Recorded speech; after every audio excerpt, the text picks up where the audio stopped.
ഹരേ കൃഷ്ണ. നമുക്ക് നാലാമത്തെ ശ്ലോകമാണ് നോക്കാനുള്ളത്.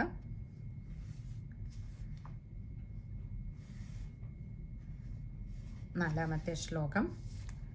പശ്യന്ത്യതോ രൂപമദഭ്രചക്ഷുഷ സഹസ്രപാദോരു ഭുജാനനാത്ഭുതം സഹസ്രമൂർധശ്രവണാക്ഷിനാസികം സഹസ്രമൗല്യംബരകുണ്ടലോല്ലസത്. പശ്യന്ത്യത എന്ന് പറഞ്ഞാൽ പശ്യന്തി അധഹ, രണ്ട് വാക്കുകൾ അവിടെ ചേരുന്നുണ്ട്. പശ്യന്തി എന്ന് പറഞ്ഞാൽ കാണുന്നു, അധഹ എന്ന് പറഞ്ഞാൽ ഈ. രൂപമദഭ്രചക്ഷുഷ, രൂപം അദഭ്രചക്ഷുഷ, ഇങ്ങനെ രണ്ട് വാക്കുകൾ ചേരുന്നതാണ് രൂപമദഭ്രചക്ഷുഷ. രൂപം അധഹ, രൂപം, ഈ രൂപത്തെ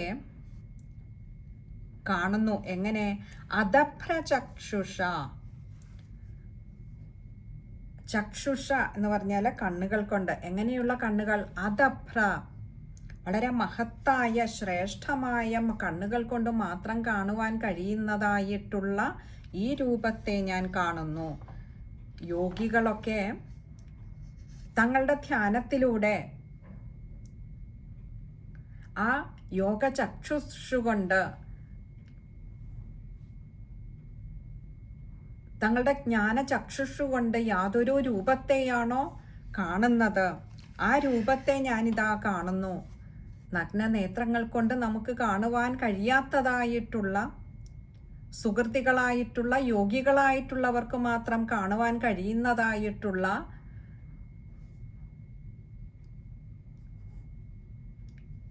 ഈ രൂപത്തെ ഞാനിതാ കാണുന്നു. എങ്ങനെ? സഹസ്രപാദോരു ഭുജാനനാത്ഭുതം. സഹസ്രപാദ ഊരു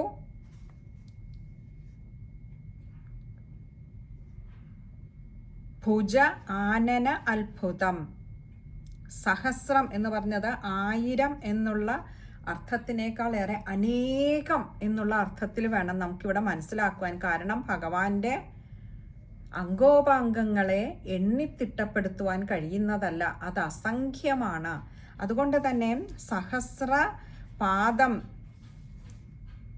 എന്ന് പറഞ്ഞാൽ 1000 അല്ലെങ്കിൽ അനേകം പാദങ്ങള്, ഊരു എന്നാൽ തുട, ഭുജം കൈകള്, ആനനം മുഖങ്ങള്, ഭുജ ആനന അത്ഭുതം. ഇങ്ങനെയുള്ള ഈ അത്ഭുത രൂപത്തെ ഞാൻ കാണുന്നു. ധാരാളം അനേകം പാദങ്ങള്, തുടകള്, കൈകള്, മുഖങ്ങള് തുടങ്ങിയ എണ്ണിത്തിട്ടപ്പെടുത്തുവാനാകാത്തതായിട്ടുള്ള അംഗവിക്ഷേപങ്ങളെ കൊണ്ട് ശോഭിക്കുന്ന ഈ രൂപത്തെ ഞാൻ കാണുന്നു. കഴിഞ്ഞില്ല. സഹസ്രമൂർധ ശ്രവണാക്ഷിനാസികം. അവിടെയും സഹസ്രം എന്നുള്ളതിന് 1000 എന്നതിനേക്കാളേറെ അനേകം, അനേകം. മൂർധ ശ്രവണ അക്ഷി നാസികം, അനേകം ശിരസ്സുകള്, ശ്രവണ കാതുകള്, അക്ഷി കണ്ണുകള്, നാസിക മൂക്ക്, അങ്ങനെയുള്ള ഈ രൂപത്തെ ഞാൻ കാണുന്നു. അപ്പോൾ ബ്രഹ്മാവ് കണ്ട, അല്ലെങ്കിൽ ബ്രഹ്മാവിന് കാണുവാൻ കഴിഞ്ഞതായിട്ടുള്ള ആ രൂപത്തിൽ ബ്രഹ്മാവ് എന്തൊക്കെയാണ് ഭഗവാന്റെ ആ രൂപത്തിൽ ദർശിച്ചത്? അനേകം. ഇവിടെ 1000 എന്നെടുക്കുന്നതിനേക്കാൾ ഉചിതം അനേകം എന്നുള്ളത്. 1000 എന്നത് ഒരു പക്ഷേ എണ്ണി തിട്ടപ്പെടുത്താനാകുന്നതിൻ്റെ പരിമിതിക്കുള്ളിൽ വരും എന്നുള്ളത് കൊണ്ട് തന്നെ ഭഗവാന്റെ അംഗങ്ങളെ എണ്ണിത്തിട്ടപ്പെടുത്തുവാനാവാത്തതാണ് എന്നുള്ളത് കൊണ്ട് തന്നെ നമുക്കിവിടെ അനേകം എന്ന അർത്ഥമെടുത്താൽ അനേകം പാദങ്ങള്, തുടകള്, ഭുജങ്ങള്, കൈകള്, മുഖങ്ങള്, ശിരസ്, കാതുകള്, കണ്ണുകള്, നാസികകള് ഒക്കെ നിറഞ്ഞ ഈ രൂപത്തെ ഭഗവാനെ ഞാൻ കാണുന്നു. ഈ അത്യത്ഭുതമായുള്ള രൂപത്തെ സാധാരണക്കാർക്ക് കാണുവാൻ കഴിയുന്നതല്ല. അതിനുള്ള ഭാഗ്യം ജ്ഞാനചക്ഷുഷുകൊണ്ട് യോഗികൾക്ക് മാത്രം ലഭ്യമായിട്ടുള്ളതാണ്, സുഹൃത്തികൾക്ക് മാത്രം ലഭ്യമായിട്ടുള്ളതാണ്. ആ രൂപത്തിൽ ഇപ്പോൾ സഹസ്രമൗല്യംബരകുണ്ടലോല്ലസത്, ആ രൂപത്തിൽ ഇനിയുമുണ്ട് സവിശേഷത. എന്ത്? സഹസ്ര മൗലി അംബര കുണ്ടല ഉല്ലസത. ആയിരക്കണക്കിന് മൗലി എന്ന് പറഞ്ഞാൽ ശിരസിൽ അണിഞ്ഞിരിക്കുന്ന കിരീടങ്ങള്, അംബരം വസ്ത്രങ്ങള്, കുണ്ടലങ്ങള് കാതില് ശോഭയേറിയതായിട്ടുള്ള കുണ്ടലങ്ങള്, ഉല്ലസത, അങ്ങനെയൊക്കെ ശോഭിക്കുന്ന ഈ രൂപത്തെ ഭഗവാനെ ഞാനിതാ കാണുന്നു. ഇവിടെ ഭഗവാന്റെ ഈ രൂപത്തെ ഈ ഒരു നമ്മുടെയൊക്കെ സ്ഥൂല ദൃഷ്ടി കൊണ്ട് കാണുവാൻ കഴിയാത്തതായിട്ടുള്ള ആ പുരുഷ രൂപത്തെ ബ്രഹ്മാവിന് ഇവിടെ കാണുവാൻ കഴിഞ്ഞത് ബ്രഹ്മാവിൻ്റെ ഉള്ളിലെ ആ ജ്ഞാനചക്ഷുഷു കൊണ്ടും ഭഗവാന്റെ കൃപ കൊണ്ടും തന്നെയാണ്. ബ്രഹ്മാവിൻ്റെ ആ ജ്ഞാനചക്ഷുഷിന് മുൻപിൽ ഒരു അന്ധകാരത്തിൻ്റെ ആവരണം വന്നു മറഞ്ഞപ്പോൾ, മതത്തിൻ്റെ അവിവേകത്തിൻ്റെ ഒരു ആവരണം വന്നു മറഞ്ഞപ്പോൾ കാണുവാൻ കഴിയാതെ പോയ ഈശ്വരനെ, ആ ശ്രേഷ്ഠ സ്വരൂപത്തെ ഇപ്പോൾ ആ ആവരണം നീങ്ങിയപ്പോൾ വളരെ വ്യക്തമായി അതിദിവ്യമായിട്ടുള്ള രൂപത്തെ കാണുവാൻ കഴിഞ്ഞിരിക്കുന്നു ബ്രഹ്മാവിന്. നമ്മൾ കണ്ണുകളിൽ തിമിരം ബാധിക്കില്ലേ? അപ്പോൾ ആ കണ്ണുകളുടെ മുൻപിൽ ദൃഷ്ടിയെ, വ്യക്തമായ കാഴ്ചയെ തരുന്നതിൽ നിന്നും മറയ്ക്കുന്നതായിട്ടുള്ള ആവരണം നീങ്ങിയാൽ എപ്രകാരമാണോ കാഴ്ച വ്യക്തമാകുന്നത്, ഇതേപോലെയാണ് ഇവിടെ ബ്രഹ്മാവിനും ഇപ്പോൾ സംഭവിച്ചത്. നമ്മുടെയൊക്കെ ഉള്ളിൽ ഈ പരമമായ സത്യം, ജ്ഞാനം, രൂപം, അനന്തം ഒക്കെയുണ്ട്. പക്ഷെ നമുക്കതിനെ അനുഭവിക്കുന്നതിൽ നിന്നും മറയായി നിൽക്കുന്നത് നമ്മുടെ ഉള്ളിലെ ഈ മതത്തിൻ്റെ ഒരു ആവരണമാണ്, അവിവേകത്തിൻ്റെ ഒരു പാടയാണ്. അതിൻ്റെ മുൻപിൽ വന്ന് അങ്ങനെ നിറഞ്ഞു നിൽക്കുകയാണ്. അതെന്നു മാറ്റപ്പെടുന്നുവോ അന്ന് നമ്മുടെ ഉള്ളിൽ അറിവ് ശോഭിച്ചു തുടങ്ങും. ഭഗവാന്റെ ദിവ്യസ്വരൂപം നമുക്കും കാണുമാറാകും, നമുക്കും അനുഭവിക്കുമാറാകും എന്ന് നമുക്ക് പറഞ്ഞു തരിക കൂടിയാണ് ബ്രഹ്മാവ് ഈ സ്തുതിയിലൂടെ. നമുക്ക് ആ ശ്ലോകം ഒന്നുകൂടി നോക്കാം. പശ്യന്ത്യതോ രൂപമദഭ്രചക്ഷുഷ സഹസ്രപാദോരുഭുജാനനാത്ഭുതം സഹസ്രമൂർധശ്രവണാക്ഷിനാസികം സഹസ്രമൗല്യംബരകുണ്ടലോല്ലസത്. ശ്ലോകം വായിക്കുമ്പോൾ ശ്രദ്ധിക്കേണ്ട കാര്യങ്ങൾ: പശ്യന്ത്യതോ, ഇന്ത്യ എന്ന അക്ഷരത്തിന് അകാരം കൊടുത്തു വായിക്കുക. അധഃ ആണ്. അപ്പോൾ പശ്യന്ത്യതോ.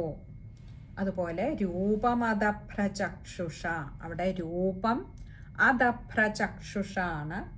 അവിടെയും അകാരം കൊടുത്ത് മായ്ക്ക് അകാരം കൊടുത്ത് വായിക്കുക. രൂപം അദഭ്രചക്ഷുഷ.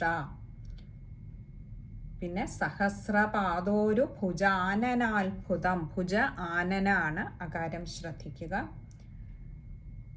അതുപോലെ രണ്ടാമത്തെയും മൂന്നാമത്തെയും പാദങ്ങൾ സഹസ്രപാദോരു ഭുജാനനാത്ഭുതം സഹസ്രമൂർധശ്രവണാക്ഷിനാസികം. രണ്ടും സമസ്തപദമാണ്. രണ്ടും കഴിയുന്നതും പദം മുറിക്കാതെ ചേർത്ത് തന്നെ വായിക്കുക. അതുപോലെ സഹസ്രമൗല്യ അംബര കുണ്ടലോല്ലസത്, അവിടെ മൗലി അംബരാണ്. ല്യ എന്ന അക്ഷരത്തിന് അകാരം കൊടുത്ത് വായിക്കുക. ഇനി അടുത്തത് അഞ്ചാമത്തെ ശ്ലോകമാണ്. ഏതന്നാനാവതാരാണാം നിധാനം ബീജമവ്യയം യസ്യാംശാംശേന സൃജ്യന്തേ ദേവതിര്യങ്നരാദയഃ. ഏതന്നാനാവതാരാണാം, ഏതത് നാനാവതാരാണാം, ഇങ്ങനെ രണ്ട് വാക്കുകൾ ചേരുന്നതാണ് ഏതന്നാനാവതാരാണാം. ഏതത് യാതൊന്നാണോ ഇത്. നാനാവതാരാണാം, നാന അവതാരാണാം. ഇവിടെ നാന എന്ന് ഉദ്ദേശിച്ചിരിക്കുന്നത് പലത് എന്നതിനേക്കാളേറെ അനേകം അവതാരങ്ങളുടെ നിധാനം ഇരിപ്പിടവും ബീജമവ്യയം, ബീജം അവ്യയം, ഇങ്ങനെ രണ്ട് വാക്കുകൾ ചേരുന്നതാണ് ബീജമവ്യയം. ബീജം എന്ന് പറഞ്ഞാൽ ഉൽപ്പത്തി സ്ഥാനവുമാകുന്നു. എങ്ങനെയുള്ള ഉൽപ്പത്തി സ്ഥാനം? അവ്യയം, നാശമില്ലാത്തതായിട്ടുള്ള ഉൽപ്പത്തി സ്ഥാനവുമാകുന്നു. അപ്പോൾ ഞാനീ കണ്ട രൂപം എന്ന് പറയുന്നത്, ഭഗവാന്റെ ഈ രൂപം അനേകം അവതാരങ്ങളുടെ ഇരിപ്പിടമാണ്. അതായത് ഈ ഒരു ഭഗവാൻ തന്നെ എത്രയോ എത്രയോ രൂപങ്ങളും ഭാവങ്ങളും കൈക്കൊണ്ടിരിക്കുന്നു. ഇന്നും ഭഗവാനെ കുറിച്ച് നമുക്ക് ഭാഗവതത്തിൽ തന്നെ കാണാം. അവതാരോഹ്യ അസംഖ്യേയ എന്നാ പറയുന്ന ഭഗവാൻ അനേകം, അസംഖ്യം എന്നാണ് പറഞ്ഞ് എണ്ണി തിട്ടപ്പെടുത്താനാകാത്തതായിട്ടുള്ള അവതാരങ്ങൾ ഭഗവാൻ കൈക്കൊള്ളുന്നു. അങ്ങനെയുള്ള അനേകം അവതാരങ്ങൾക്ക് ഇരിപ്പിടമായിട്ടുള്ള ഈ രൂപത്തെ ഞാനിതാ കാണുന്നു. ഈ രൂപം തന്നെയാണ് നാശമില്ലാത്തതായിട്ടുള്ള ഉൽപ്പത്തി സ്ഥാനമാകുന്നത്. അടുത്ത പറയുകയാണ് യസ്യ അംശാംശേന സൃജ്യന്തേ. യസ്യ അംശാംശേന, യസ്യ യാതൊന്നിൻ്റെ, യാതൊരാളിൻ്റെ, അംശാംശേന അംശാംശം കൊണ്ട്, അംശത്തിൻ്റെ ഒരംശം കൊണ്ട്, സൃജ്യന്തേ സൃഷ്ടിക്കപ്പെടുന്നു. എന്ത്? ദേവതിര്യങ് ദേവന്മാര്, തിര്യക്കുകൾ എന്ന് പറഞ്ഞാൽ പക്ഷികൾ. നമ്മൾ ഈ ഭൂമിക്ക് ഹൊറിസോണ്ടലായിട്ട് അവയുടെ ശരീരത്തെ വെച്ച് സഞ്ചരിക്കുന്നവയാണ് തിര്യക്കുകൾ എന്ന് പറയുന്നത്. പക്ഷികളൊക്കെ അവരുടെ ശരീരത്തെ ഇതിന് നമ്മൾ സമാന്തരമായി എന്ന് പറയില്ലേ, അങ്ങനെയാണ്. അതേസമയം നമ്മൾ ലംബമായിട്ടാണ് മനുഷ്യർ ഒക്കെ സഞ്ചരിക്കുന്നത്. പക്ഷികൾ അവരുടെ ശരീരത്തെ സമാന്തരമായിട്ടാണ് അവര് ചലിക്കുന്നത്. അതുകൊണ്ട് അവയെ തിര്യക്കുകൾ എന്ന് പറയുക. അപ്പോൾ ദേവന്മാര്, പക്ഷികള് കഴിഞ്ഞില്ല, ദേവ തിര്യങ് നര ആദയഃ മനുഷ്യർ ആദിയായിട്ടുള്ളവർ, അവയൊക്കെ സൃഷ്ടിക്കപ്പെടുന്നത് ഈ ഒരു ഭഗവാന്റെ അംശത്തിൻ്റെ ഒരംശം കൊണ്ടാണ്. അതാണ് അംശാംശം. അംശാംശേന, അംശാംശം കൊണ്ടാണ് സൃഷ്ടിക്കപ്പെട്ടിരിക്കുന്നത്. അതായത് ഇതൊക്കെയും ഭഗവാന്റെ ഒരു ചൈതന്യം കൊണ്ട്, രൂപത്തിൽ മാത്രമേ മാറ്റമുള്ളൂ. ഇതൊക്കെ ഭഗവാന്റെ ഒരു അംശം തന്നെയാണ്. അംശത്തിൻ്റെ അംശമാണ് ഇതിൽ ഓരോന്നിലും നിലകൊള്ളുന്നത്.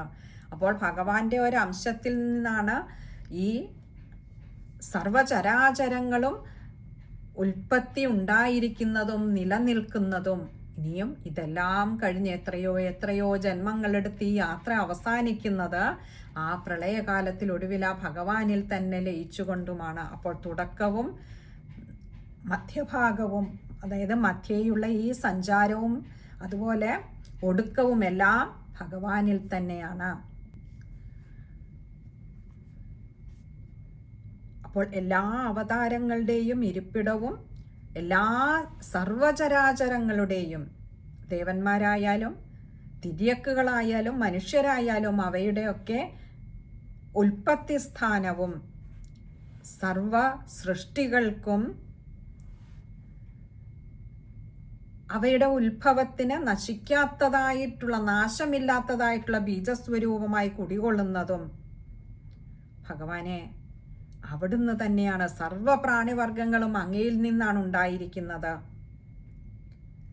ഞാൻ ഈ കണ്ട രൂപമുണ്ടല്ലോ ഭഗവാനെ, ഇതിൻ്റെ ഒരു അംശാംശം കൊണ്ടാണ് അവിടുന്ന് ഈ സർവ്വതിനെയും സൃഷ്ടിച്ചിരിക്കുന്നത്. എല്ലാം അവിടുത്തെ ഒരു ലീലയാണ്. എൻ്റെ ഒരു അവിവേകം കൊണ്ട് ഞാനാണ് സൃഷ്ടികർത്താവ്, അതുകൊണ്ട് തന്നെ ഞാനാണ് ഈശ്വരൻ എന്ന ഒരു അവിവേകം എന്നിൽ ഉണ്ടായി ഭഗവാനെ. ഇന്ന് ഞാൻ അറിയുന്നു എൻ്റെ അവിവേകമാണ് എന്നെ കൊണ്ട് ആ ഒരു മതചിന്ത എന്നിൽ ഉളവാക്കിയത് എന്നറിയുന്നു.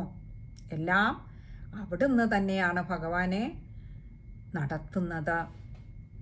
നമുക്ക് ആ ശ്ലോകം ഒന്നുകൂടി നോക്കാം. ഏതന്നാനാവതാരാണാം നിധാനം ബീജമവ്യയം യസ്യാംശാംശേന സൃജ്യന്തേ ദേവതിര്യങ്നരാദയഃ.